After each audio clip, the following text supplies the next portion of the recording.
discussion on solutions to reduce air pollution in South Asia.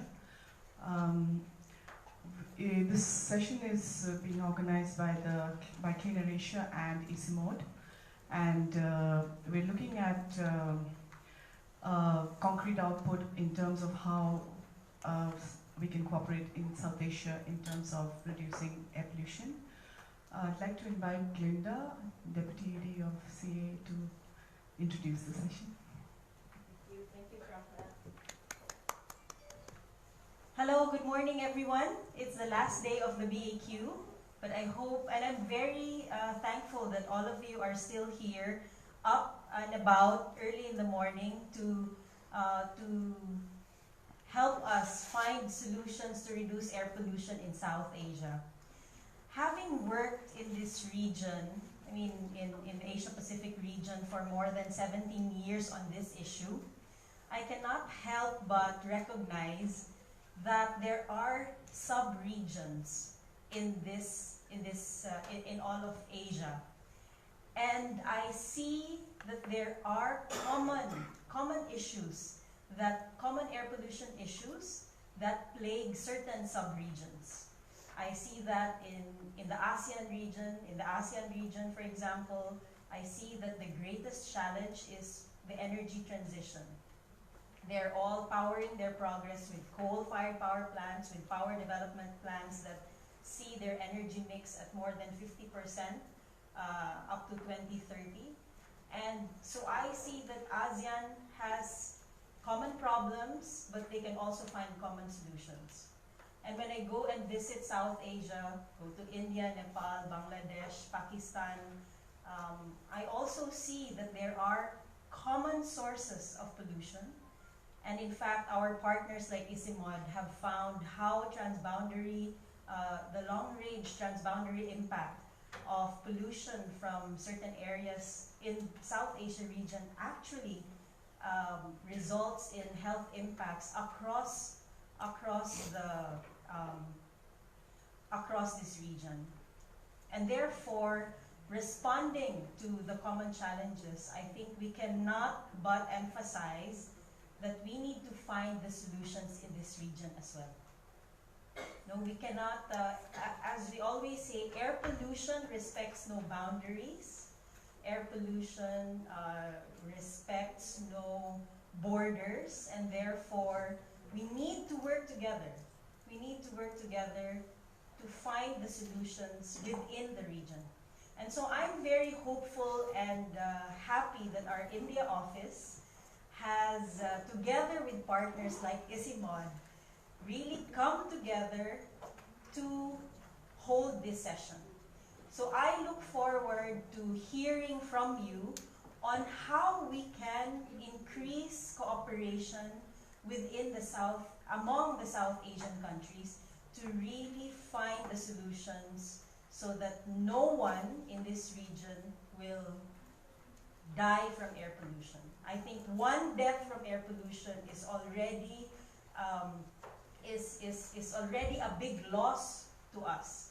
And therefore, I hope we can say in the next 10, 20 years that today was the day South Asia came together so that there will be a South Asia without air pollution.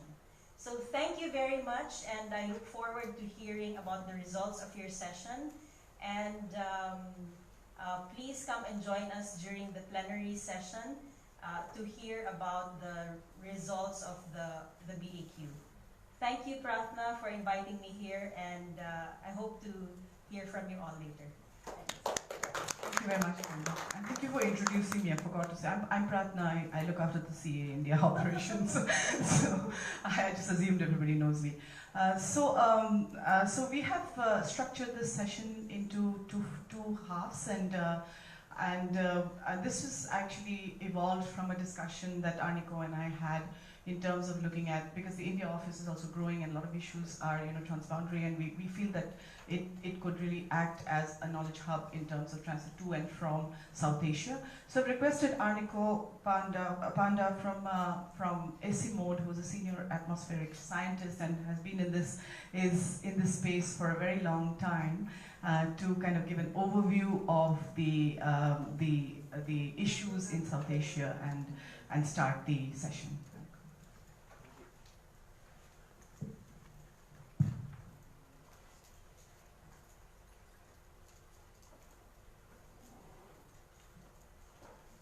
All right. Good morning.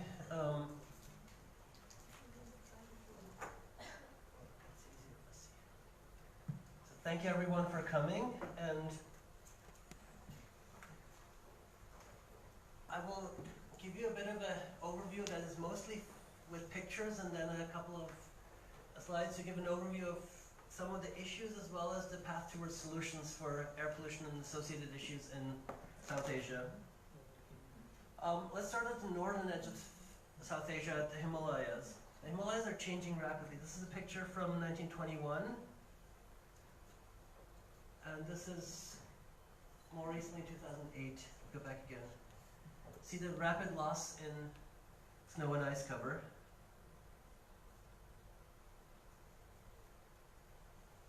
If you look at lots of different places in the Himalayas, the rapid change has taken place. Some of the change is because of global warming driven by CO2, but some of the change is also because of air pollutants, particularly black carbon, which has two impacts. It warms the air where it's located, and if you have a black carbon at 5 kilometers altitude, it warms the air that's in contact with the snow and ice of the Himalaya. It also melts it by depositing onto white surfaces, darkening them, and therefore, and then melting them faster.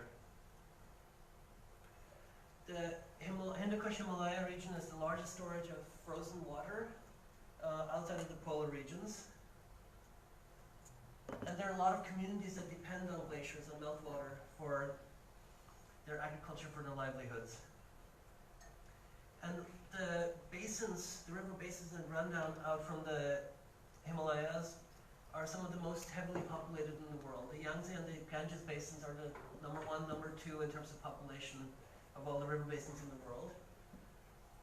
So what is happening in the high mountains really affects South Asia as well as regions beyond. Our region is also very heavily dependent on the monsoon, and the monsoon is affected by air pollution. You have times where you have haze layers interacting with clouds, and it has two effects. There's the microphysical processes changing the sizes of cloud droplets, as well as the convective processes. Both of them change when and how much rainfall you can get, and how strong of a rainfall you might get at different places. And it might shift the patterns of the rainfall around. That of course has major impacts on agriculture as well as on disaster risk and frequency. There are pollution sources within the high mountain areas also, such as the forest fires that sometimes take place in the spring. But you also have heavily populated valleys quite close to the mountains, as you see in this picture, for example, Pokhara city in Annapurna Himalaya. And within the mountain valleys, we have a lot of practices that really define what is good for both the environment and health. Burning garbage and breathing in the garbage, transferring the garbage basically from the street side into people's lungs. And doing it in the mornings and evenings when the smoke spreads horizontally instead of even ventilating away. But the pollution sources in the hills of South Asia are not just local. This is a view of Kathmandu from the south on a relatively clear day, but a normal day with normal emissions taking place in Kathmandu. This is 2 days later. The difference is not because of local emissions. The difference is because of regional haze. In fact, if you head south to the southern edges of the Himalaya towards the Indo-Gangetic Plains, you often get views like this, where towards the right is the start of the Indo-Gangetic Plains, which are often covered in extremely heavy haze. And it comes up into the mountain valleys. Looking from satellites, you can see it penetrating up into the mountain valleys. And you have times like this when you can barely see the ground through the haze. In fact, there's a particular region here. It's two Punjabs, the Indian Punjab and the Pakistani Punjab. But there's one atmosphere connecting the two together, even if people and goods cannot cross a fairly impermeable border. Also connected to air pollution across the region is winter fog, which has increased significantly in the last 20 years. And There are times when it extends all the way from Lahore and beyond to Dhaka and beyond, affecting the lives of several hundred million people. And these fog episodes over the last 20 years have sometimes lasted several weeks and makes the news when flights are cancelled, but of course it affects the lives of the poorest the most.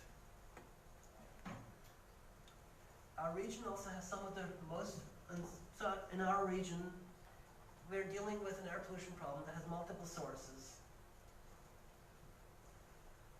across a wider range of scales. We have some of the most polluted cities in the world. There's a picture of New Delhi on a relatively clear day in November. If you look at what cities in the region are compliant with the WHO guideline of 10 micrograms per cubic meter of PM2.5 annual average, there's extremely few. Most are much, much worse. And this picture actually comes out of HIMAP, the Himalayan Monitoring and Assessment Program. And I arrived at BAQ late because I was at the pre-release of the HIMAP report. This was hosted by Simode in Kathmandu, Nepal. The full assessment 600-page report will be launched in December with 16 chapters covering a wide range of regions. 210 authors. The picture below is the coordinating lead authors. One of the monkeys in the tree is myself. And it summarizes the current knowledge about the region's changes, vulnerabilities, and opportunities. One of the key things is that high mountain areas are warming faster. 1.5 degree warming for the global average is 2 degrees or more for the high mountain areas. It's actually a very interesting time right now. There's been the IPCC 1.5 degree report. And basically the message is that we need to act now to avoid a serious climate catastrophe. And the 1.5 degree report shows you that mitigating CO2 alone is not enough. You have to address air pollutants as well. The non-CO2 radiative forcing from disruptive climate pollutants, from black carbon, ozone, and other pollutants that are really been the topic of concern at BAQ and other venues. There's also a third assessment report that just come out, the Asia Regional Assessment, the Science-Based Solutions Report, released 2 weeks ago. And it focuses on identifying the 25 most promising measures for Asia to avoid, to reduce air pollution and to mitigate climate. It has an interesting graph in there that looks at how countries' pollution levels have grown, have changed over time as the economies have developed. And if you look at the upper left corner, it's the countries of South Asia that dominate there. The ones that have had the most rapid growth in air pollution with the least growth in economy taking place over the same almost 2-decade period. It's Bangladesh, Nepal, India, Pakistan that are dominating that corner. The report focuses on the 25 clean air measures for Asia. It separates them into 3 categories. It's the regional upscaling of conventional measures, focusing on measures that haven't really been part of policies yet, but that should be, from addressing forest fires to improving brick kilns, to issues that really connect closely to the SDGs.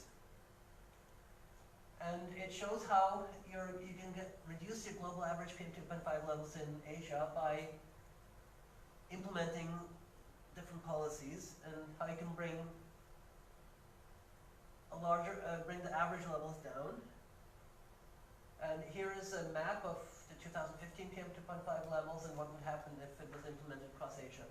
Iran is dominated by windblown dust, so those measures are not going to do much, but it's also very areas that are not heavily populated, as well as part of Mongolia and northern China, but elsewhere in the world you see major improvements.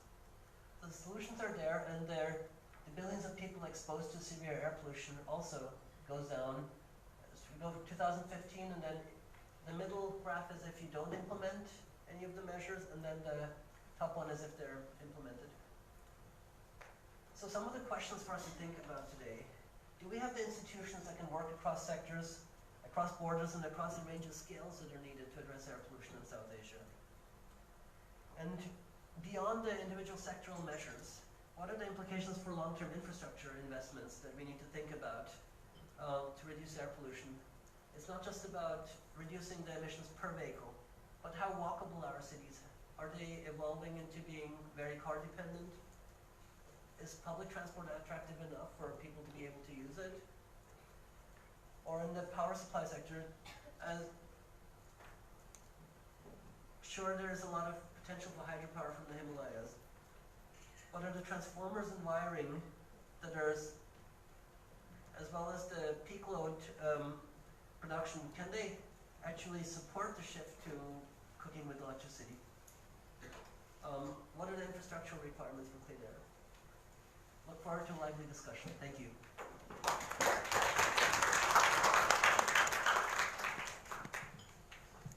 Thank you, Aniko. We move to the second part of the program, which is a panel discussion. I'd like to request Dr. Bindu Lohani, who's going to moderate the session. He's the new chairman of the Board of Trustees of Clean Air Asia. I'd like to invite Professor Jagan Shah, who's also on the Board of Trustees, here, please, of Clean Air Asia. Sorry, we've been shifting the panel around. Dr. Thusita from Sri Lanka.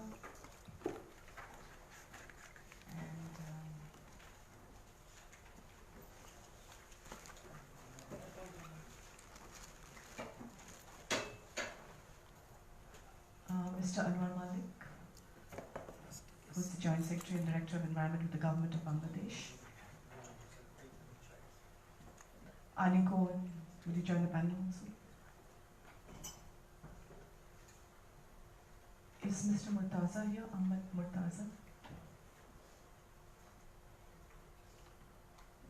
He's the Director General of the Ministry of Environment and Energy, Government of Maldives. And we will have somebody from the Malé Declaration who will be joining us slightly later. And I'd also like to request Vidya to join the panel and hand over the floor to Dr. Lohan. Okay, thank you very much, Pratman. Welcome to this session. We just had a very good presentation. I see a lot of people in the audience. Including Bjarne, can you stand up? Our executive director of the Clean Air Asia. If something is not right, just complaining, okay? But I think so far I see everything is perfect. So with this, let's get this started. I think our Nimor presentation laid out a very good regional picture already. Even asked a couple of questions. What we're going to do in this session is the following. As you know, the moderator has to keep time. And I have these two very competent ladies. You see them. You better look at them, all the presenters. They're going to show you time, right? 3 minutes, 2 minutes, 1 minute, like time's up. So once in a while, when you are not sure whether your presentation is done, look at them, not at me. Okay, that's very important. I think we're going to start. I'm not going to interrupt by introducing, so I'll mention all the panelists once for all now. They're already in the program. So we're going to start in this order. First, Vidya. Vidya, where are you? Stand up. Okay, she's from Isimon. Isimon doesn't need any introduction. Wait a minute. We're going to finish off. Okay, I'm going to organize a little bit. And then we have Mr. Thusita. That's him. Can you stand up so everybody knows you well? Okay, that's him. So he's from Sri Lanka, from the University of Moratuwa. Then we have Jagan Shah, a fellow board colleague in the Clean Air Asia, also a big man in India. You can tell them later about your position. Then we have Murtaza, Ministry of Environment, over there, from Maldives. And who did I miss? I think I missed you from Bangladesh. Okay. So with these 5 people, we Dr. Hussain is 5. We will not interrupt. We'll just let them speak in sequence so that you will hear them all, and then the time for you to discuss and get something out of it. So, Vidya, I think go ahead and present. I was told initially, how many minutes, ladies? Okay, up to 4 or 5 minutes. Okay, to start, take that as the benchmark, plus minus adjusted. Go ahead.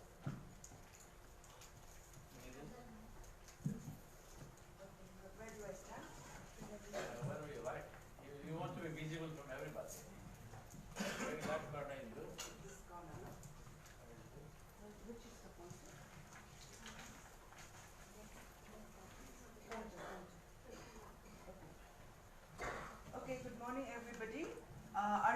presented on the science-based, 25 science-based solution, and one is on the bricklins. And I'm also going to present a case study on the bricklin and how we are trying to upscale this into the cleaner bricklins. Next. Okay, I have to do it.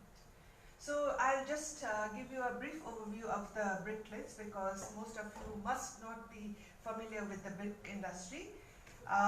Around 1,500 brick production globally, and China produces the most, 67%, and 20% is in South Asia. But in China, there are most bricklins are the cleaner bricklins, but the dirtiest, the 20%, is in South Asia. And what are the issues in the bricklins? It's 90% traditional bricklins in South Asia, and there's dirty fuel consumed in the brick industry, and also it's blamed for child labor, bonded labor, and other issues. So it has the social aspect as well as the other technological aspect. And if you see at the emission sources, if you take a case study in India out of 23% of BC emission from the industrial sector, 2/3 are from the bricklins. And the fuel use is mostly coal, and some use wood, some use, some bricks are made from, fired from gas as well. And we started our bricklin work in 2012 with Climate and Clean Air Coalition. And in 2015, as you must be knowing, there was a devastated earthquake, and most of the clins in Kathmandu were damaged. So we thought, like, what is the quick solution? Whether we get all these bricklins out of Kathmandu, or we rebuilt in a better way, the cleaner way. So we were thinking of options, and we calculated whether if we, these 100 bricklins, if it's out of Kathmandu, then we have only one point of access to Kathmandu. So that cost was, even the pollution was more than having a bricklin in Kathmandu. So we quickly designed a bricklin which is more energy efficient, which is earthquake resistant, and which has more, worker friendly. So these are the things that we designed in the new clins, and this is the same clin that used to be before the earthquake, and after the design you can hardly see the smoke. So the first was the 9 clins, and the beauty of this was all the bricklins owners invested in building this bricklin. Then what we found out was there was a considerable reduction of particulate matter and BC. It was around 60% of BC and particulate matter, and the coal reduction was startlingly, it was reduced. So the attraction for the brick entrepreneurs was the saving in the coal that they made. And even to fire a brick, for one round of brick, it used to be 30 days, now it has been reduced to 20 days. So because there was a burning efficiency. So this thing spread out very fast, and we were giving trainings, and Pakistanis was very interested to adopt this technology. So we had this trainings because to go for a new technology, you need some training. So we were giving trainings to the Pakistani entrepreneurs, and there's a minister who has inaugurated the first clin in Pakistan. So that upscaling was happening, and then there are brick association, and in Kathmandu early this year, the Indian, the Pakistani, the Nepali, and Bangladeshi Brick Association, they formed another association called Federation of South Asian Brick Clin Association. So they could interact and share the problems and do the, share knowledge and exchange the good practices. And we just recently, I'm back from China having this second FABCA meeting where we discuss the constitution, how it should be of these FABCA members. And EasyMode is facilitating on that. And there's a lot of policy reforms after our intervention. Pakistan immediately said that there should be no traditional kilns that would be operating. So now in the smog season also, they are only allowing the zigzag brick kilns to be operated.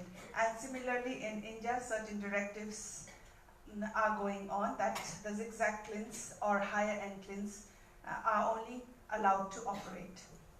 And the other major part is, penetrating in this industry on the gender issue is very difficult. So somehow we were able to talk with the bricklin owners on the social and gender issues, and we are also implementing how these improved working conditions in the bricklins are likely to result in the significant productivity gains in the brick entrepreneur from the brick industry, because these people are businessmen and they would also want to see the profit. Unless we are able to show the profit, they are not going to go for a better technology. So we are doing in an indirect way that showing that this would also enhance that business. And simultaneously what we are doing is we are bringing up innovations. Like the first starting of the bricklin, they used to use a lot of coal, diesel and other wood to fire this bricklin, but now with this innovation we have used gas firing for the initial firing for the bricklins, and the cost is reduced around 58% and emission around 65 to 75%. So it's been a win-win situation for entrepreneurs as well as for the environment. Now what we are trying to do is that is still, 40 to 60% emission reduction, but now we are trying to get the better kilns, that is the tunnel technology, and we are already in communication with our Chinese colleagues. And now this is the recent picture that we were in China to see the exhibition on the wall and roof materials that is happening in China, and they are visiting the tunnel kiln so that they can now adopt the better technology, which is almost smokeless. The smoke is all diverted for drying the bricks. So with this, we got a lot of media coverages, so that and this has helped in upscaling the technology, and also this has helped in the other spin-off projects. And what we actually achieved is, this was the dirtiest kiln, then this is one kiln in Pakistan, and this is in Nepal, and this is in Pakistan. So this is growing, and we are working in the network with the association so that we can upscale it. If you see that the brick industry, there are 150,000 of brick industry. So if only 40% is reduced, there's a huge reduction in emissions. Thank you.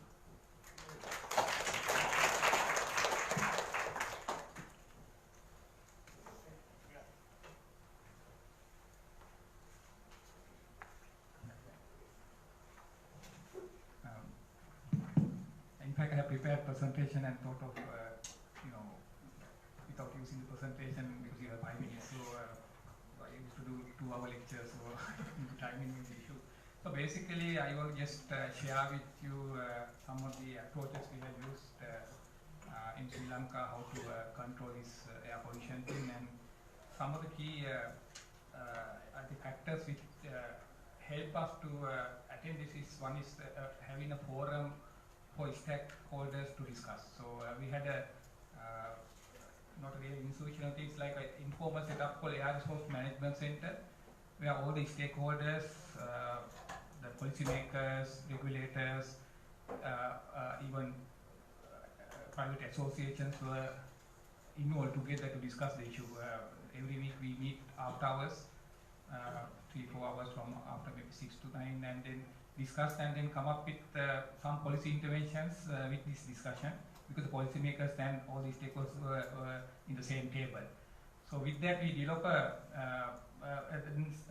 next important aspect is to understand the issue, like what are the sources, what are the impacts, and prioritize them. So in that context, in Sri Lanka, what we identified is basically the transport sector contributing the major emission. So So in that context, even in transport sector, the in-use vehicle is the issue. So our priority become the control of emission in in-use vehicle. So that came up very strongly. So then next important aspect is that the sharing of international experience. So luckily we had this very close association with Clean Air Asia. They were behind us from the beginning. So that we came up with a project funded by World Bank and to understand this issue. So that we came up with a very comprehensive program to control emissions in in-use vehicle, covering technology, the fuel, and also the usage, the way like demand and supply control and so on. So it's a very comprehensive program. So then next one is basically also I thought of having although we are just starting, another success story I think behind it, we wait for a very comprehensive solution from the beginning, rather than starting from a very simple solution and going into improve it. We start with a very complex solution, and then implementation, depending upon the situation, we adjust to a local context. So therefore, when you're planning something, we learn that better to understand the problem is complex, so the solution cannot be simple. So that we came up with a complex solution, but then we try to implement the way the governing factors are influencing that. For example, when we came up with this proposal with World Bank, they said that we have to implement probably in Western province where we have 60% of the vehicles. But then we had a Supreme Court decision that the transport is a national subject that you can't implement in a region. It's a fundamental right, so that they prohibited that. So then we had to balance that. So we implement the program, we enforce the program for the whole country, but then the way we handle that is basically we have limited resources. So we were able to convince the Supreme Court that we have limited resources, so we started the Western point. Then within 4 years we went to the whole country. So then another important aspect is this in-use vehicle control is basically based on the international experience. The World Bank also suggested that it should be a centralized program. And at the beginning we were a bit worried that how we are going to cover from centralized program. But then it was the success. Basically that we went for a centralized program. And it was given for only, like we were targeting 3 companies, but only 2 were selected, 2 were qualified basically. And we had a centralized program where all the testing data, for example, we are testing all the vehicles per year, except for the first year of new vehicle. And we have a central database where all this test data comes to central place, and then we can monitor centrally. So that's the program now ongoing now. So that also become a success. Another aspect is that before implementing the program, of course, we came up with because with the Supreme Court decision, we came up with a regulation for vehicle emission because they have given only 3 months to gazette it. So we didn't have time to come up with a regulation, so we copied basically a European standard and gazetted it. And then later found that when you do the pilot testing, almost 80% of vehicles going to fail. So then with that information, the Supreme Court gives another time for us to do a study. So we went for a detailed study and have a revision for the emission standards. So we had an emission standard which is lighter now. And where we went for 30% failure. That's the way we set our values. That's the first testing, we want to have a maximum of 20% failure. So that's the way we set our standards to suit local claims. It's a very light thing. But the aim of this particular standard is not really to measure the emission, but we want to catch the gross emitters. So it's basically a segment which contribute to maybe 60-70% emission, only 20% of the vehicle. So we have this regulation to catch that one, and we use the no-load testing, basically very simple testing, kind of an awareness program for the whole sector. So then when we try to start this program, again with the CI Asia input, in fact I got a call from Glinda one day that what about the garages? I said, why? If we implement this program, if there's a vehicle fail, where they have to go? This is the garage, right? So therefore, so we had a then program for garages, vehicle repair facilities. Even before implementing the program, we had around 6-month program to train them. So therefore, we came up with a then training program for all the sectors, even the policymakers to the technicians to even garages, training program.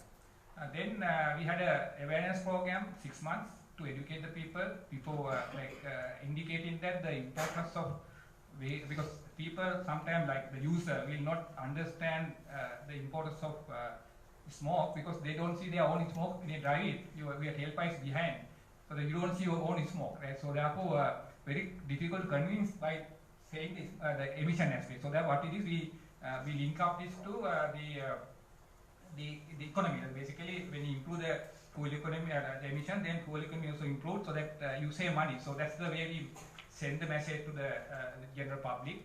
So that is all these different, the background, the environment has to be improved.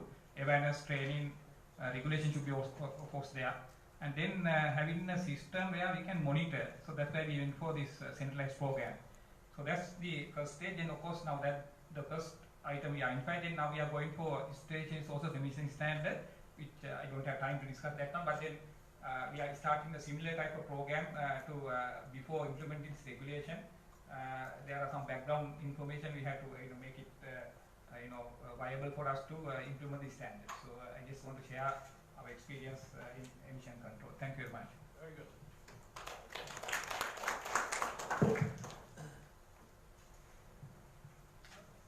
Okay, I'll share just a few thoughts, partly in response to the questions that Arniko put up.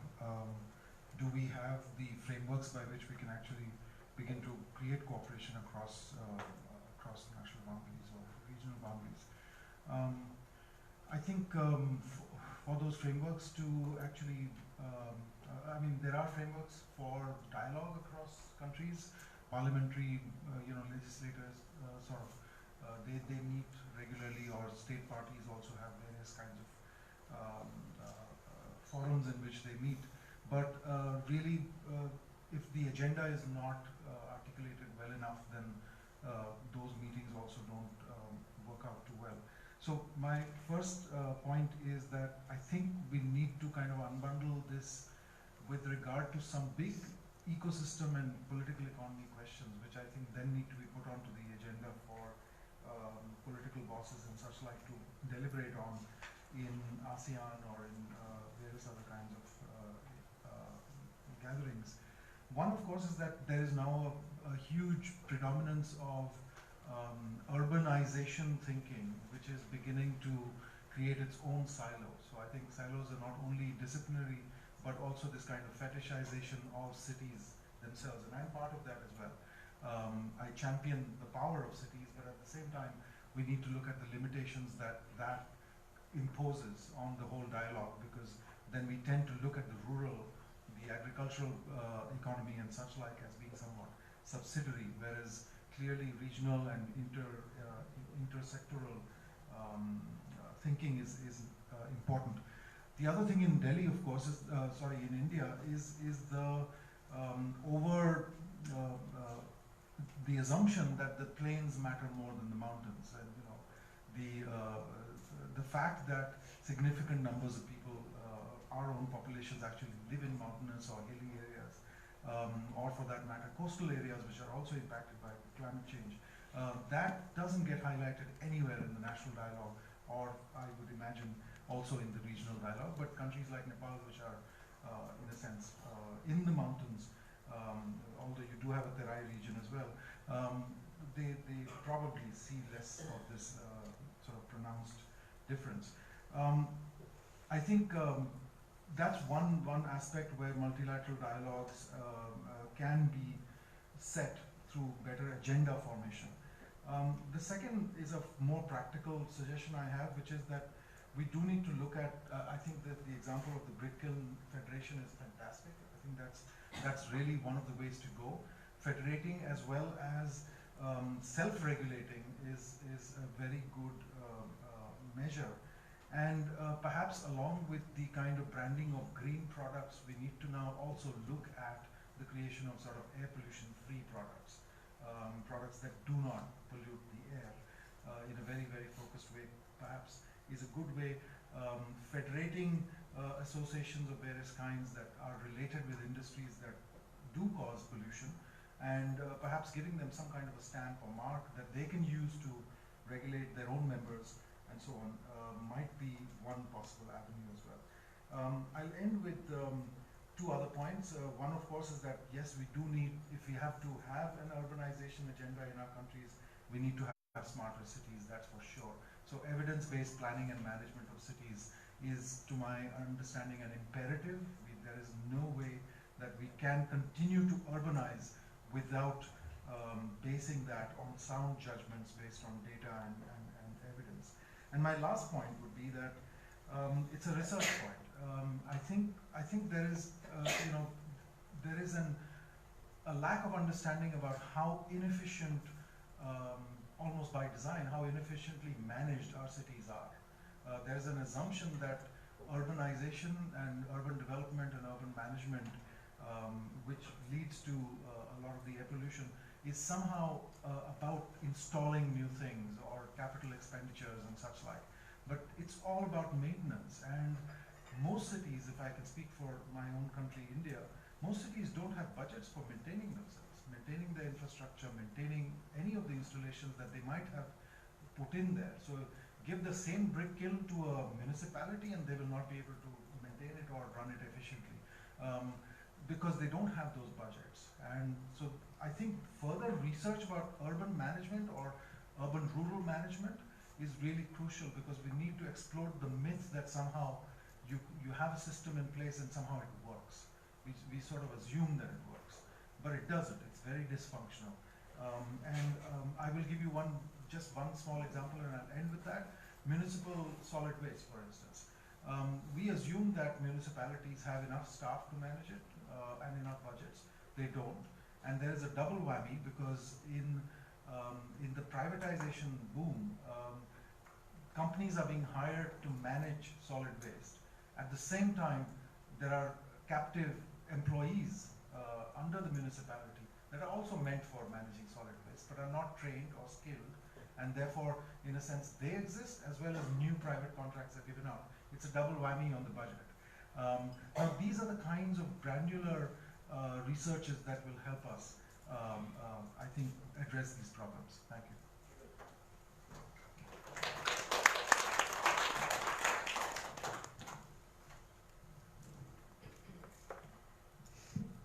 Any ordering thoughts?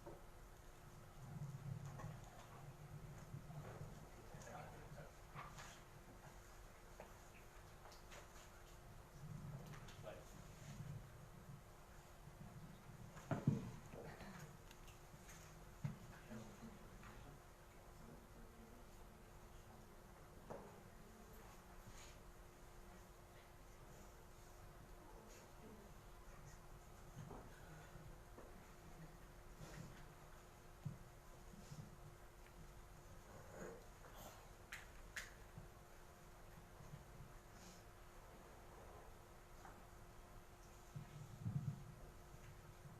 Thank you very much. Good morning, everyone. I'm from Maldives, and I'm not sure how many of you have been to the Maldives. Just to give you an example, it's a very small country. The largest being like 300 square kilometers islands. The islands are separated, and we do have very localized issues like waste management, which is the most polluting sector in the country. The second being the transport and the powerhouses. But out of these three, the main sector is the waste management, that open burning is practiced in almost all the islands, and these are indiscriminate burning, and so the fumes are getting into the air to inhale by the people living on the islands. We have 186 islands for the people living and 112 islands for the tourism. And waste generation is ever-growing volumes like 1.8 kilograms per person per day for the locals, but in tourism sector it is 3.5 kilograms per guest night. So given the waste generation in the country, we have a large dump site just next to the capital island, which is Male, which receives around 500 tons per day and burns openly on that island, which was in fact created by an artificial island just for the waste management for Male. but receives around 500 tons per day in burning there. Everything combined indiscriminate burning, so we can see the smokes coming out and spread over the neighboring islands. And for this, in order to bring the solution for this air pollution, the government has taken steps towards the improvement of air quality and waste management by having the country separately into 7 regions and having waste management systems in all the regions with our state-of-the-art facilities that we have created just a few months ago and due to start in operation with emission control systems in place.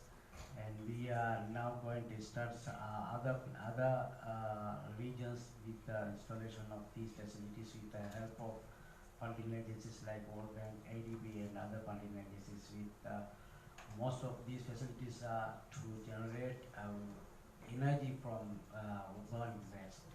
So we are going towards the waste to energy, and also we have approximately 300 powerhouses across the islands, which are running on diesel fuel or 24/7 continuously. So without any emission control installed on any of the powerhouses. So we have still much to do about the air quality and to improve the living of the islands. Thank you. Very good.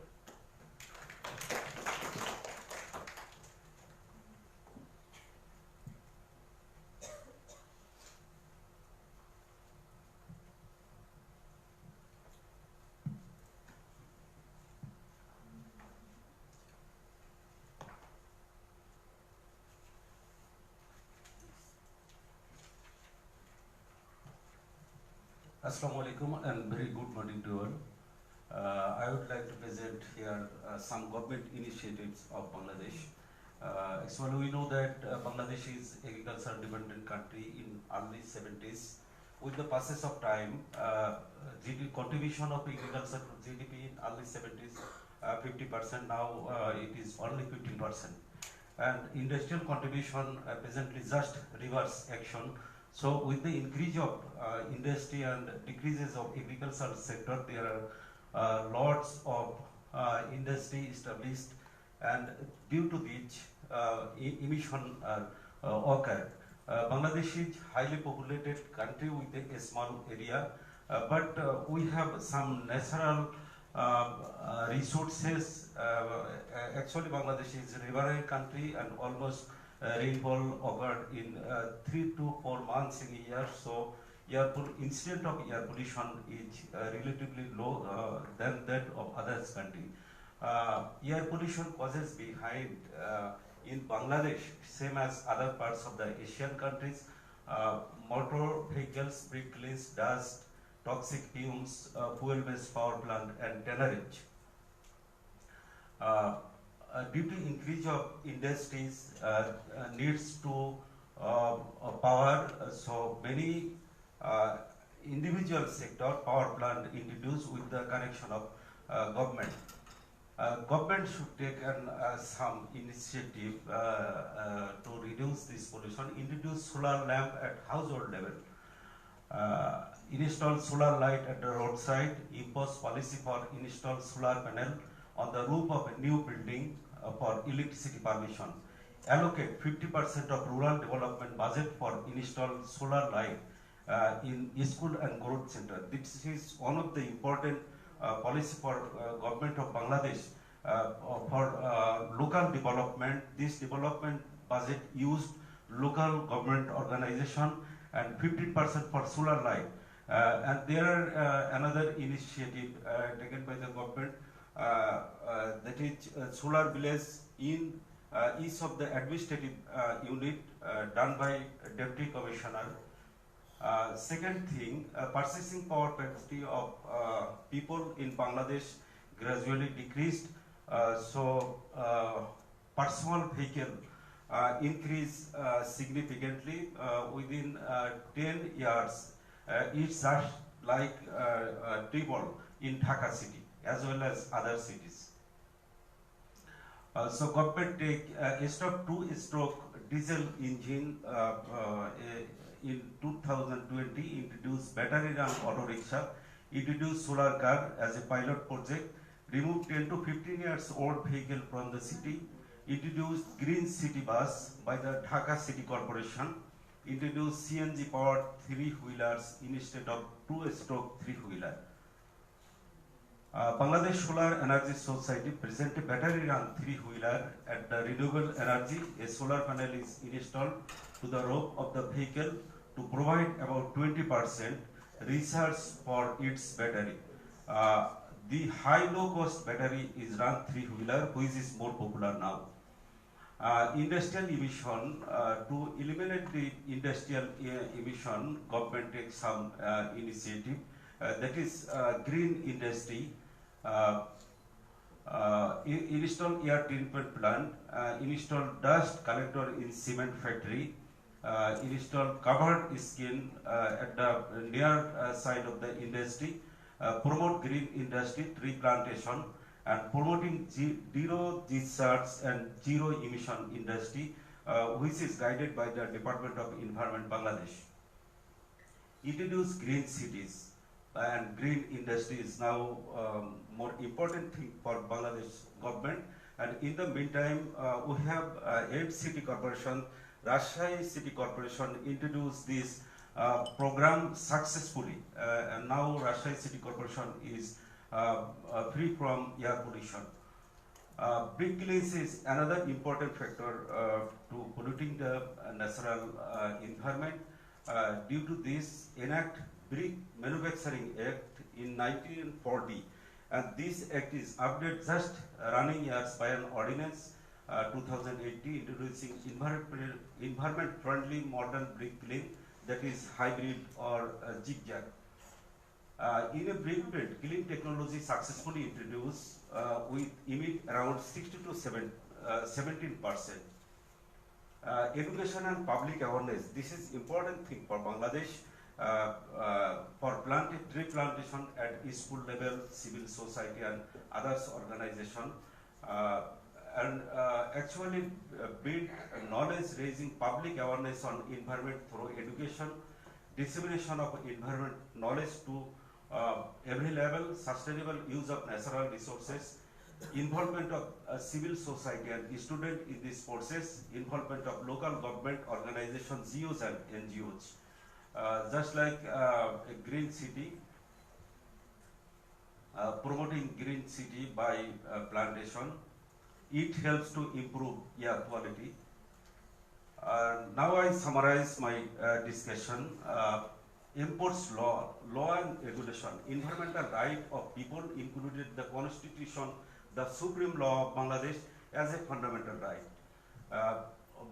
And Environmental Conservation Act updated in 2020 and implemented environmental rule for the implement of the objective of environmental law, allocated huge amount of budget for protection of natural environment and develop of ecotourism spot in each of the administrative unit.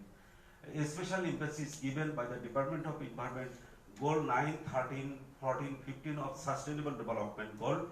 Department of Environment stopped industrial production of supported industry to production CFC free and ACFC free air cooler and refrigerator, and government should impose CFC and ACFC contained air cooler import. Department of Environment trained up 5,000 refrigerator mechanics. Use of renewable energy is another important sources. The most important thing, establish 30 economic zone out of 100 for making green industry and minimum uses of natural resource. Compensate highly polluting industry by imposing 1% environmental tax. The list of this industry is done by the Department of Environment, and a tax is collected by the National Board of Revenue. DOI established 11 air quality monitoring stations in different part of the country, and others 5 stations is under process. Monitoring and enforcement is another factor. The industry which is highly polluted, Department of Environment paralyzed them and sometimes close them or notice them. Raising information awareness through campaign is the main thing now, so we do all for that. This photography created by me and from my garden for fresh mind and clean air. Thank you all. Okay, I think we're ready for the discussion. Can we turn this one? This is like this machine is getting on the eye. Is it possible to close this? We don't need that, right? We remember that.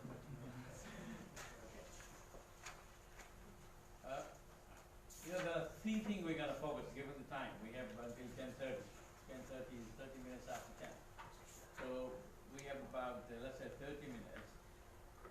3 questions or 3 issues that we're going to discuss. One, technology solutions. I think we heard the problem. We also heard some solutions. So can we have more solutions or more ideas if we have? Number 1. If not, indoors. Number 2, although the technological solutions were the main discussion, I think many of you also mentioned about important the policy solutions. I mean, sometimes we can't do that in a much easier way of getting rid of the problem. So I would add the policy with Pratana's permission. We need to get permission. Are you okay with it? Yeah, okay. Second, the knowledge sharing. I think great example, Brick already came in, but there are knowledge sharing, similar problems. Maybe there are solutions within the region, maybe outside the region, which we can shamelessly copy sometimes. If it's good, why not? Or adapt, or do some new modification as may be needed to the region. So that may be another knowledge sharing part. And third is institution, although it wasn't there, I think many people mentioned, you mentioned institution, Arnico started with a good example. Can we need a regional institution? The brick clean is already an institution now, which looks like a very good initiative done. And finally, one big idea. This is not only one big idea from all of us. Maybe if we have 5 people, 5 big ideas, we have 50 people, 50 big ideas. You can't take 50, can you?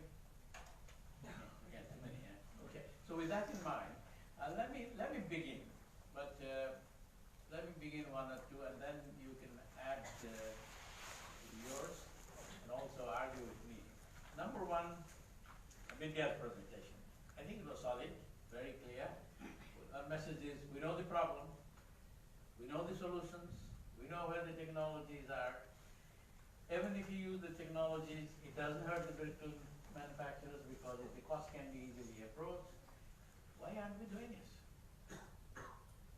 It is the question. Everything is good. It's a win-win-win solution, as you said. I think the Federal Brick Clean Association, they all agree. So one big idea, simple idea, would be, okay, we take a policy decision either through the Federal Brick Clean Association with ECMO or something like that. All our brick clean will be clean. It's doable because economically feasible, technologically feasible, and then this is a big idea, small idea probably, big difficulty in implementing. So if we take this idea, how difficult is it to implement? We like to hear that from Vidya. Let's say we fully endorse everything you said, but we said no more cleaning in Southeast Asia. If necessary, let's ask China and give us the technology that is needed. Money is available with the owners because it's feasible. Why this is not happening, and what it takes to make it happen? Thank you, Binduji. Yes, we have the technology already there. We have people who are willing to invest, but why this is not happening in a rampant way that it should happen. If we look deeper into the sector, the workers in this sector are people who are very, untrained type of workers. So these people is employed, and these are people who are the migrant workers usually, because usually in our region the brick season operates from November to March, April, May, depending on the rain. So what happens is we don't have any skilled laborers in this sector. If you are able to invest in having the new technology, we don't have people on ground to operate it. So once the operation fails, and we already have an example of vertical shaft bricklayers, which was introduced by the Swiss people. It was introduced 12 years or 15 years back, but now it has introduced in all these 4 regions, Bangladesh, Nepal, India and Pakistan. But all these bricklayers are like a monument, because that time that they didn't have any capacity to operate it. So what we realized is we need to build capacity for these unskilled laborers to be able to uptake this technology. So what we are doing parallelly is giving them trainings to the stackers, to the firemen, and so that they are able to at least do something, a better technology than they were doing. So slowly, once they are trained, then we could go to the other technology, which is the ultimate tunnel clean. That also, what we are planning to do is now develop a course as a vocational course that we do it for carpentry, for masonry, and institutionalize it. So they could, go do this vocational training for the brick industry. In China, for a production of 200,000 bricks per day, they have only 20 people as laborers. But in our context, for even 50,000 bricks, we have 300 people. So now the labor shortage is also happening. That's why we are thinking that this could be institutionalized as a vocational training for the people who want to take this training, so that they are able to, migrate towards the cleaner technology. Very good. I think so we got a solution. Let's just wrap it up by saying that yes, the South Asia should have, over a period of time, a policy to say by 2 year, 3 year, 5 year, we will have all brick clean brick lanes with this kind of technology possibility. And I think maybe Federation of Brick Lane Association could help. And since I see Fulu there, maybe China should help on this. Looks like China has lots of knowledge in this. If necessary, maybe even grant and continuous training. The training has to be on the job, as she rightly said. But I don't like the idea of, well, let's train all the people and then we'll have a policy. We'll have a policy, we'll have a timeline, we keep on training at the same time. You have to, as they say, you have to build the ship while it is still sailing. So you can't wait to say, I've developed manpower, man, I will do this. That's a way of delaying technique. You say, take a time slot, we will do this, this is the policy, and technology transfer between training, etc. will be done at the same time. And if then the policy need, we probably have to take it at some level of the government to ensure this. Ideally, if it happens through the federal FBKA, it is even better. Okay, we'll leave it that discussion here, and we'll come back. Second one, Mr. Sita. So your big message, I think, is sometimes developing countries have a tendency, let's start something pilot, and we can never scale up.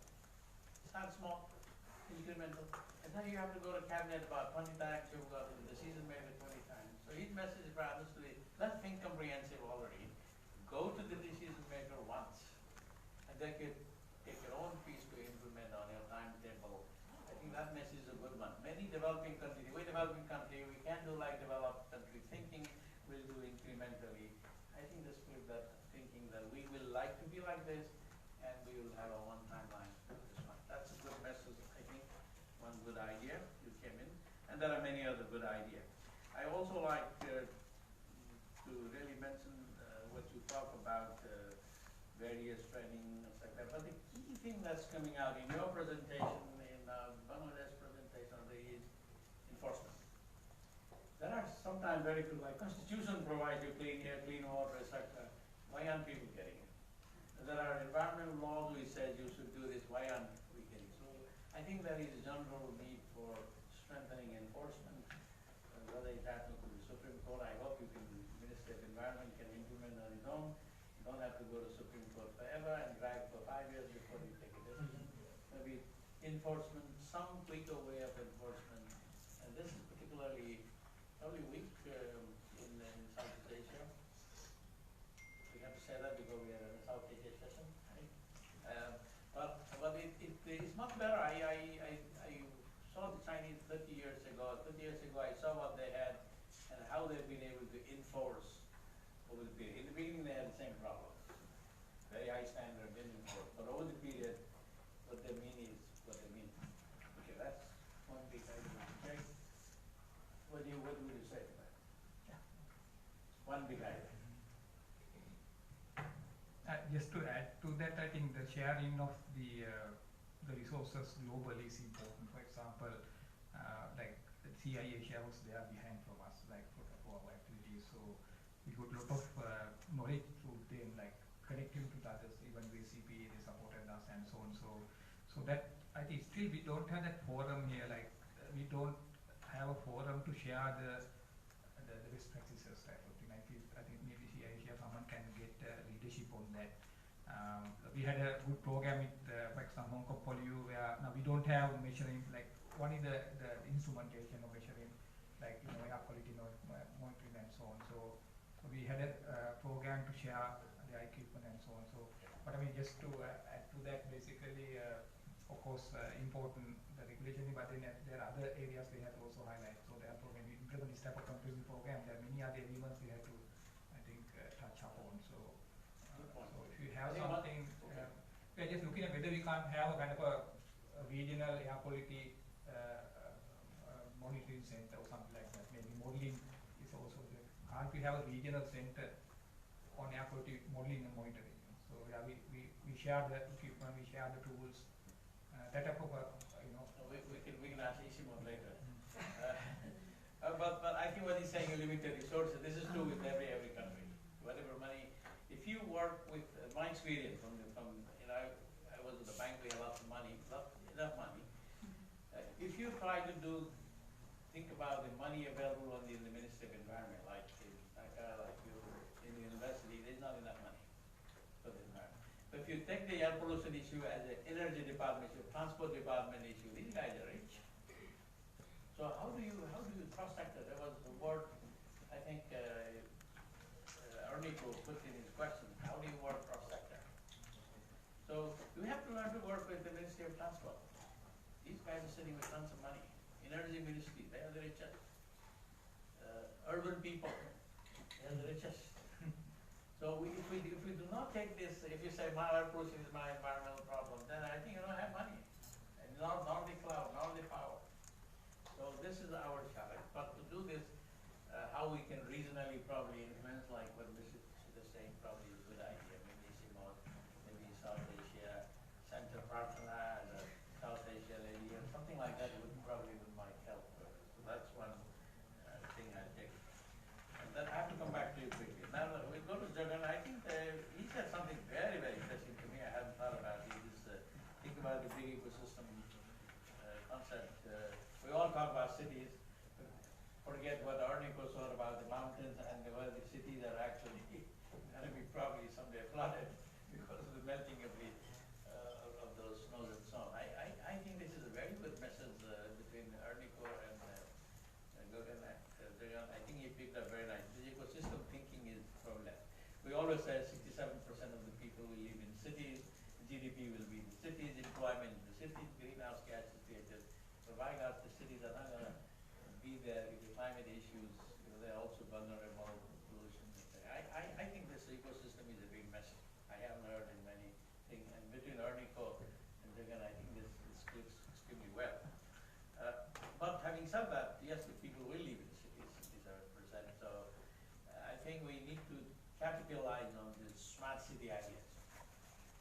You just have to clean your Asia, have to say that a city cannot be smart if we cannot breathe. As simple as that, right? A city cannot be smart if you don't have, if you have garbage burning of garbage like in Maldives on the street, and this not only there, it's in many, many countries. Ornico showed one picture also as well. So that, I think, is a message we probably can carry. There are many things you said. The second thing, I think Jagan said, which is also applicable to all the office, is we in South Asia, probably in many developing countries, operation and maintenance. There's no budget.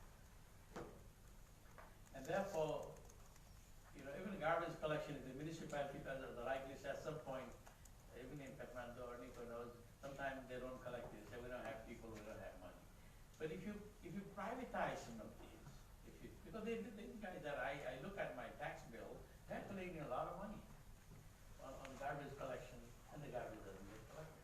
So how is this public? Public is very, very nice. I think they're very quiet. They don't complain. And I haven't looked at it for a long time. I'm charged for garbage collection. I'm charged for the water pipe connection, energy connection. All those have always been connected, but I don't get. I get zero service. I still pay additional to that for some people to collect. So the question is how to get the public more and more. I'm not saying go and protest the sector, but there must be some accountability mechanism in the public. Message which cities like Delhi, Kathmandu, even I have a 3-4 mosque now. Why should I be really in the mosque when the real decision makers are riding in air conditioned cars? I think this is the public should protest. So I'll come back to it. That's one. And then Maldives. Maldives to me is two things. It's a beautiful place. You all need to visit. It's a commercial. It's very nice. 1,000 people, small. Each island has a hotel. So you go. This is probably the only country where you go to a hotel or Malay by a boat, not by car. Right? Still the same. From the airport to the hotel is still now by car. So you built a bridge or something? It was developed. Oh boy. So when I was there first, it was just a nice, you have to go on a boat. Okay, now he said there are more vehicles, maybe you're getting richer.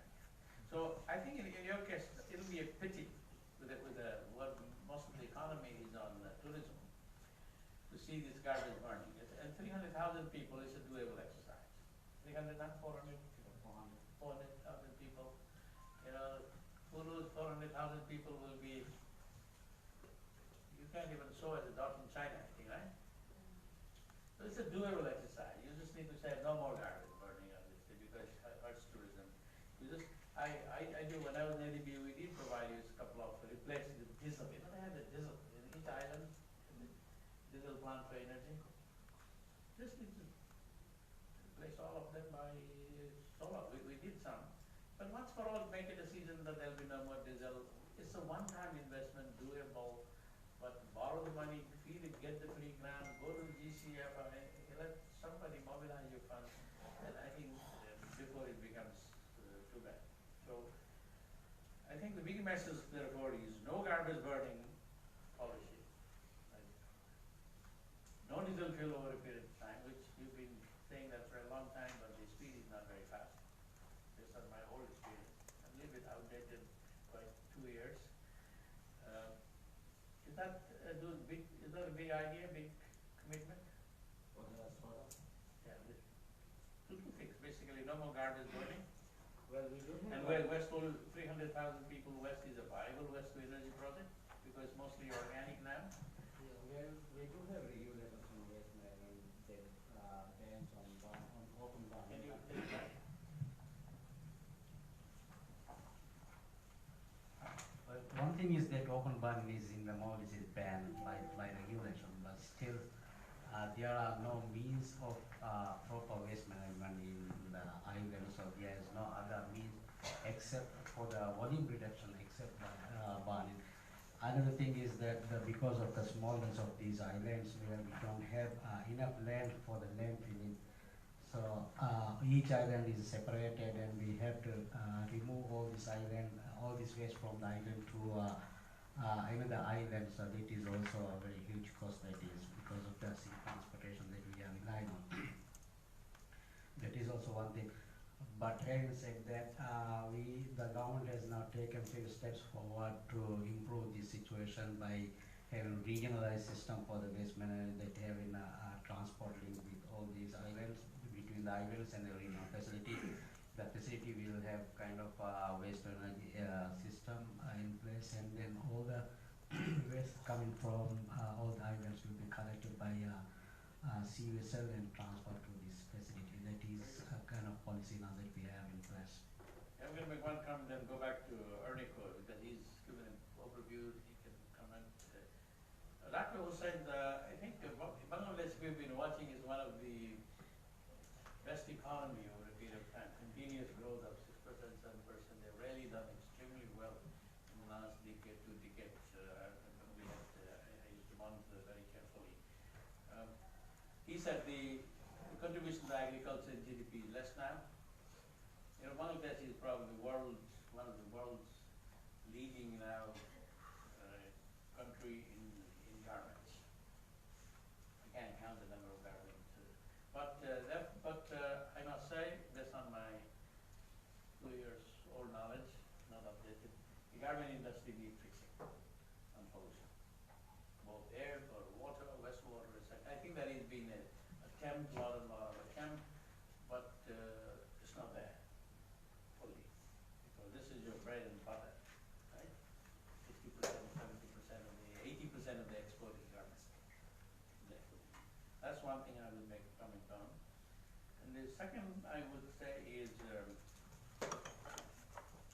two-stroke thing, which was started by, I think, one of our colleagues started that, was a very big successful there. They went from 4-stroke to 2-stroke, 2-stroke to 3-stroke now. It's still partially with the solar. But you haven't scaled it up enough, I think. Erniko can tell us that when they wanted to scale up in Kathmandu, they could not do it. I think they somehow. But what is your problem in scaling it up?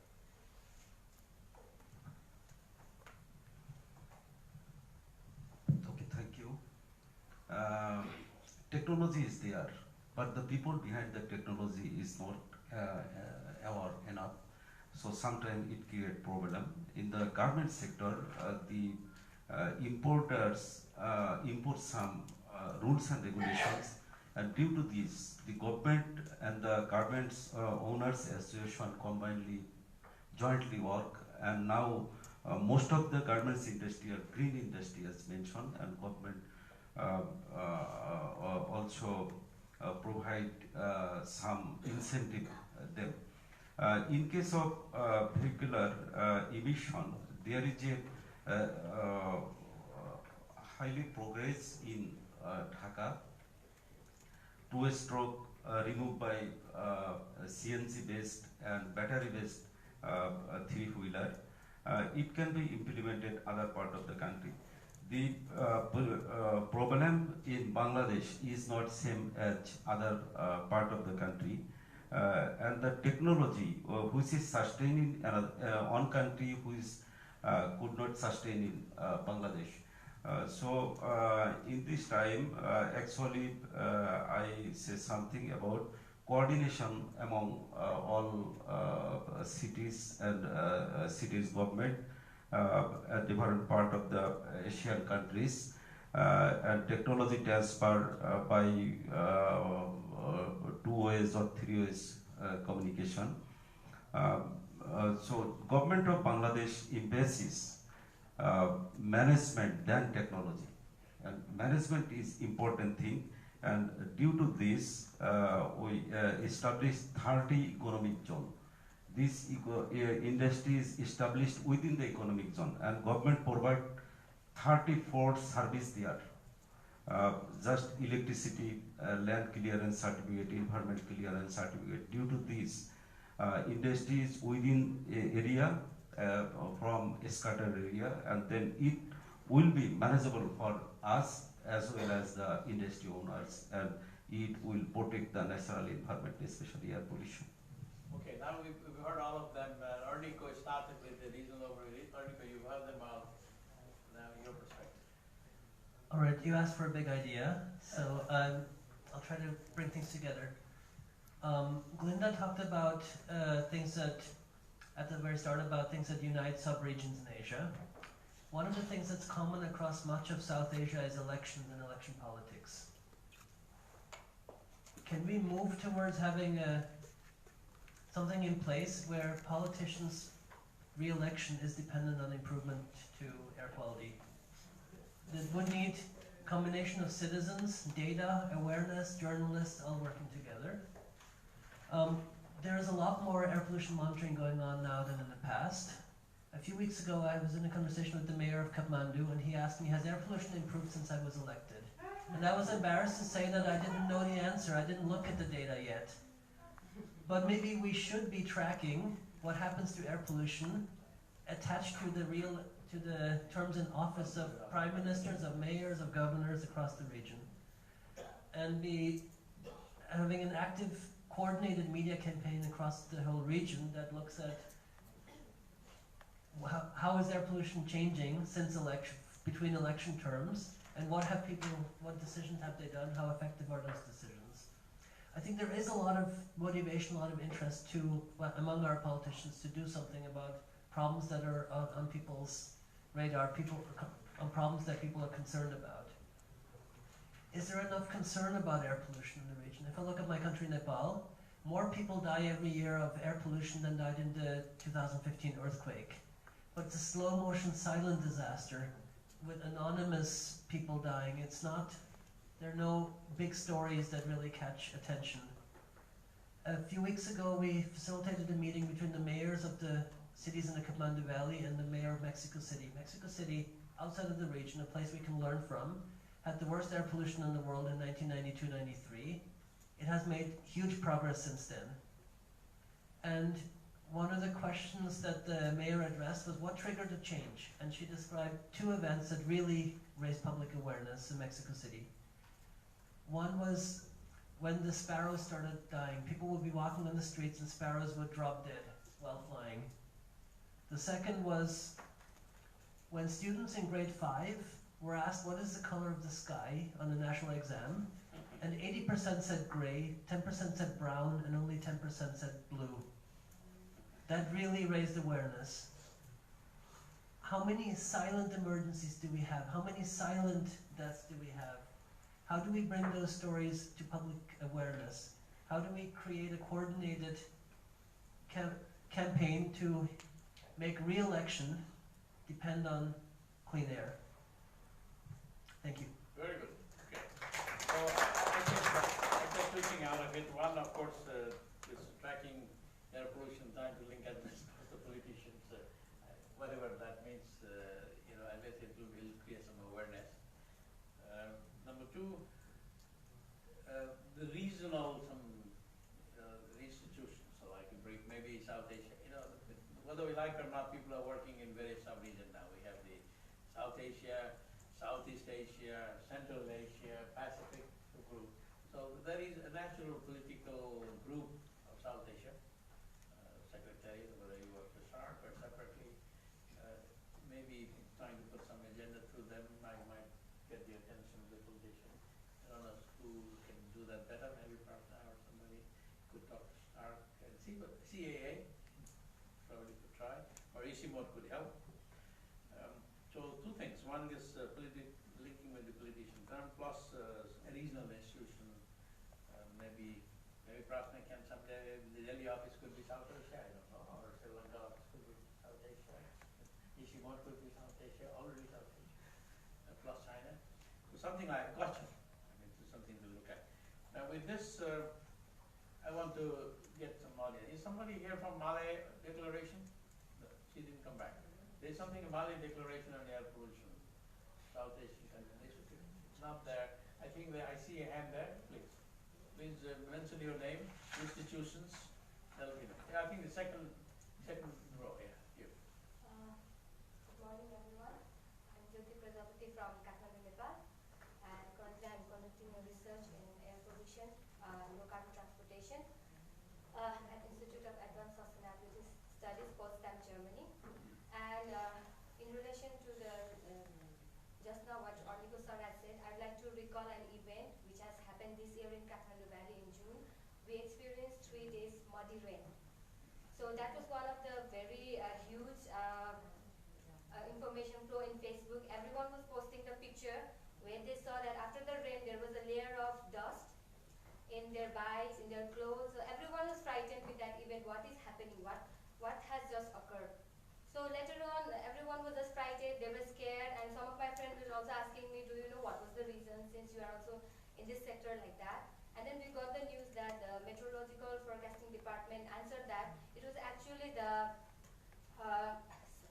dust from Rajasthan, which was carried by the meteorological event, and it was in Nepal.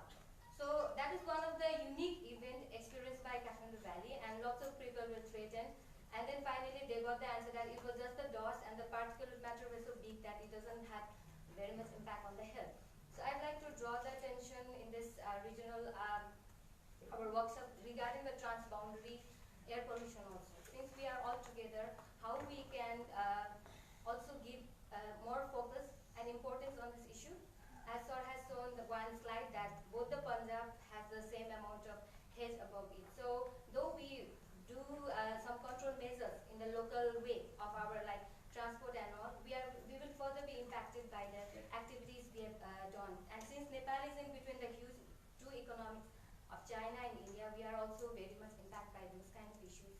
So I just want to raise this issue also and to have a more limelight on it, so that we can have a solutions in all over the sector, like a holistic approach. Got it. I think it's a good point. It was mentioned also in several forum plenaries, like a transboundary. If there's a transboundary issue, without making too political, if make it a scientific reason why it came in, how we can solve the sector, that's better. That's why we need a regional institution to handle this somehow. I wonder, but I did face the mud rain also, by the way. I had to do a lot of cleaning. So this is an issue. There may be other issues. Okay, there may be other issues. Okay, that's the ASEAN have I was involved with the ASEAN not that long ago. The ASEAN have a haze problem. Similarly, some one country burning a lot of agricultural field, and it gets down to Singapore, another, and this is like, so they have a system of discussion at least, and over the period of time they've been able to find some solutions. Okay, gentleman at the back. A small question from my friend from Nepal. By this changing the technology of Bricklayers, now what is the emission of particulate system? And what they are burning as fuel? Initiation is by gas, then what? Regular fuel. The main fuel is still coal. Coal. Coal, yeah. But what we are trying to do is also reduce the percent of coal by other biomass fuel. Still, they use rice husk, mustard stalks for baking these bricks. But what we are trying to do is densifying it so that it's more compact and it's more user-friendly. So we are trying to use this at least 25 to 20 to 25%, so that we are reducing the amount of coal that is used.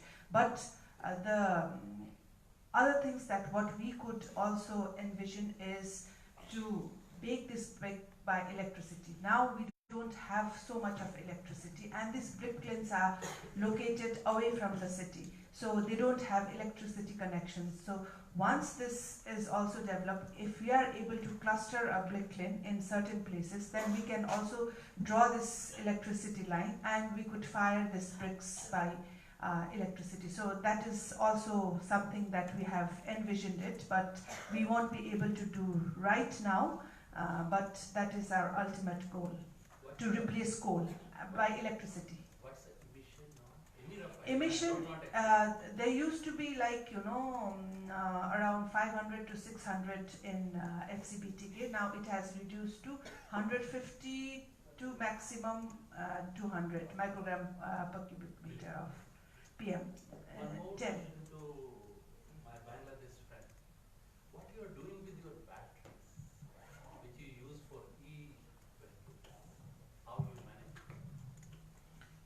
Actually, it is very problem now, but Department of Environment provide a guideline to battery manufacturer and the user And there is an agency in between this. The users sell their battery and manufacturer recycle it in an environment friendly way. But it is not work perfectly due to sometimes supervision or lack of awareness. But government is trying to recycle this battery environment friendly way. Very good. Okay, outside, if you go back to that Toyota booth, I'm not promoting Toyota. There's a battery recycling plant which country needs to put. Bangladesh is big enough, they need to have one.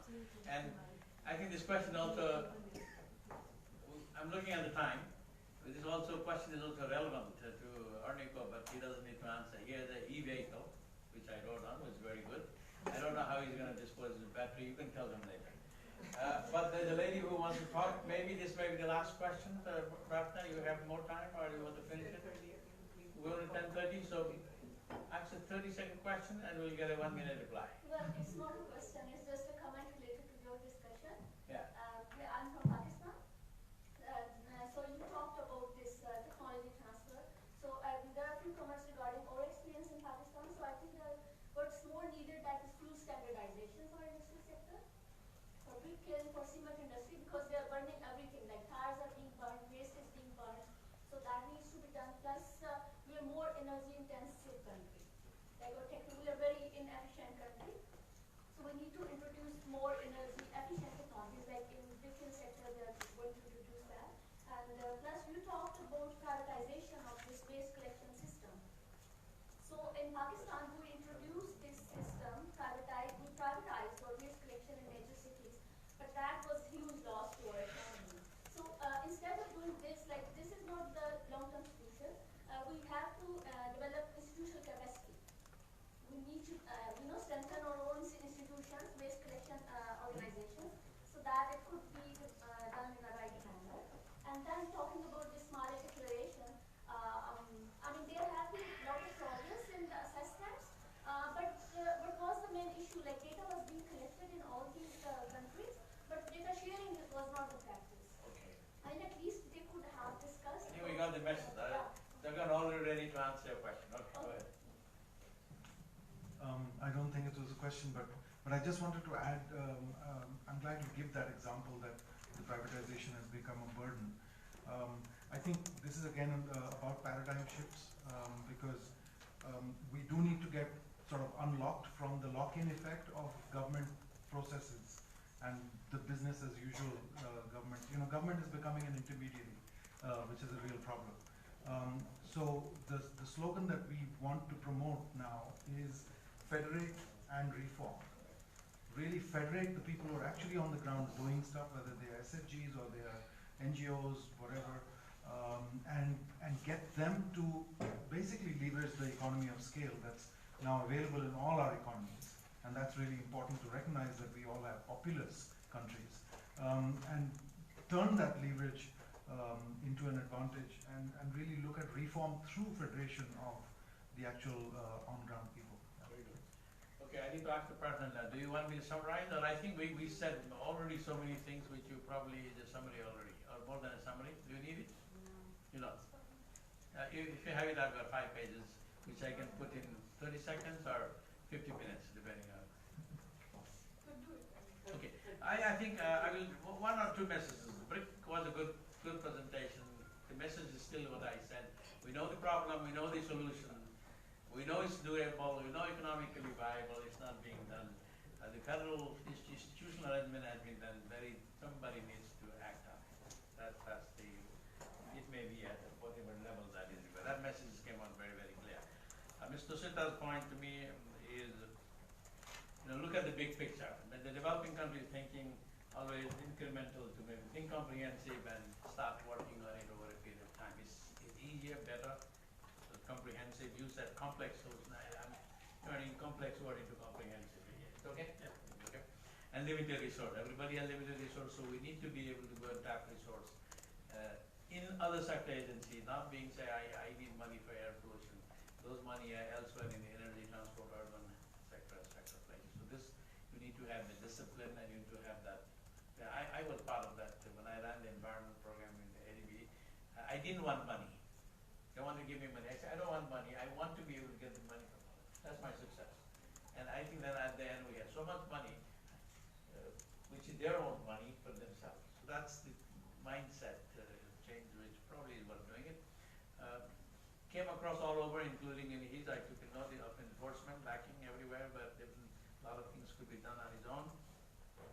The ecosystem idea is good for me. I have heard many times what Jagan said. Not only start thinking plain, and I think the data presented by Ernico proves it, how important not to look at the whole ecosystem when there may be very few people living compared to the cities, but it's so important for the cities as a whole. That message came out. The maintenance, privatization, I would include whether we have given the maintenance to the private sector and pay for it regularly, it works. Sometimes the government may not have enough budget to sector. Maldives, two messages are very clear there. I think open burning is an issue everywhere in South Asia. We just need to say no more open burning. Maybe it's already written in many regulations. I think it's just lack of enforcing. And in case of Maldives, and particularly, I think the diesel replacement of the diesel plants. They're small. They're not very big. Small diesel plants, but hotels. They all need to be moved into renewable or other forms, which the donors are already helping. Including when I was in ADB, we were doing some projects. Mr. Dr. Hussein's very good point. I picked him on the garment, but he assured me the garment industries are getting more and more green now, right? So that's a very, very, very positive message we can check. Your e-vehicle, etc. concept came up many times. I think the problem of most of our cities, the sector is scaling it up. And when you scale up, it's not easy. You need to have charging stations, you need to have battery disposal, and a whole lot of issues. So we haven't looked at those things in a comprehensive way, but issue which we need to take a look at it. Enforcement, we said. On enforcement, something our Dr. Hussain nicely said it. They impose tax on polluting industries. I did a lot of work on that in the 70s and 80s. What I found is some of the environment ministry collected a lot of money, but the rivers were polluted, air were polluted. I don't think you want to be in that situation. And then some ministries were very happy just getting lots of money because, I'm having a lot of money by charging the guy, but your air is polluted. And to reverse it back was really so much more important. So a message is something you may want to think a little bit better. And with that, China came in many times. I think Fulu is here, our China CA director. See how important China can play a role in technology transfer. This time was Bricklayers. Please take this message to China and see whether they can help South Asian countries. China is already a member in Ishimo, so they can help Ishimo. That's good enough. Any last comment? Anybody wants to say? Time is up. Okay, thank you very much for this session. I think we